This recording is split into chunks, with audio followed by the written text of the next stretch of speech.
Ever since I was in my teens, I wanted to have plastic surgery.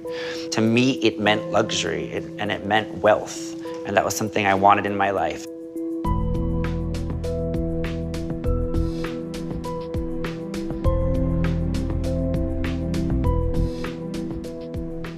I wrote the checks out to the doctor and gave them over, almost all my savings that I had.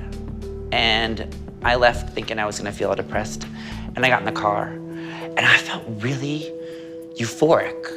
I felt important, I think, to myself for the first time because nothing in our house was ever solely ours. Like, I shared a room with my baby sister. So to actually say, hey, I'm worth it. I'm worth this to myself and I deserve it. It was rebelling against all those people who were telling me I shouldn't, I couldn't, I can't, and throwing it in their face and going back to school and owning it.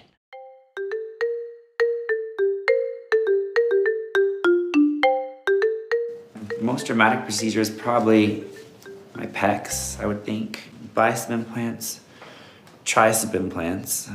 This is actually the pectoral implant incision down here.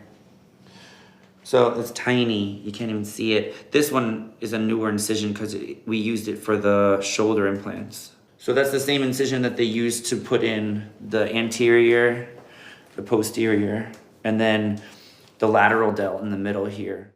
I've definitely been on TV shows where we've had professionals try to diagnose me as having mental illness. I find it funny because those professionals have never seen me outside of the studio or off of the stage. So for them to give a diagnosis is a bit silly. I mean, I do understand the basic notion of body dysmorphic disorder and OCD. And, I think I have a very clear picture of what I look like. I'm not unhappy with the way that I look. But if I choose to express my creativity through my plastic surgery, it's no different than someone in fashion who deals with trends. I mean, standards of beauty change, ideals of beauty change.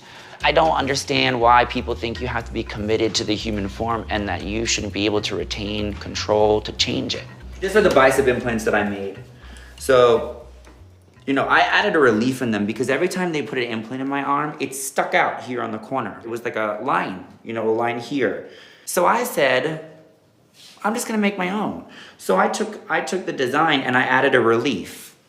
So when I flex, it's able to contract and roll in like that. I wanted to put out a silicone implant line that would be custom because I have a lot of people write into me and say, hey, where can I get shoulders like yours? And unfortunately, I tell them nowhere. There's nobody in the world who does it. Oh, well, look at this. This is beautiful. It's just what you designed. This is the back piece, huh? That is the posterior. Oh, she's big. I'm not saying everybody wants to become a carbon copy of the human Ken doll.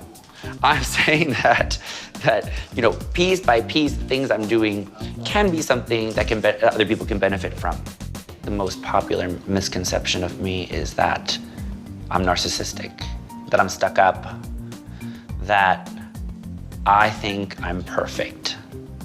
And I think that if people come up and talk to me for 5 minutes, I think they'll all find that those things are not true at all. I'm really interested in changing the human form and possibly altering people's thoughts of what beauty is.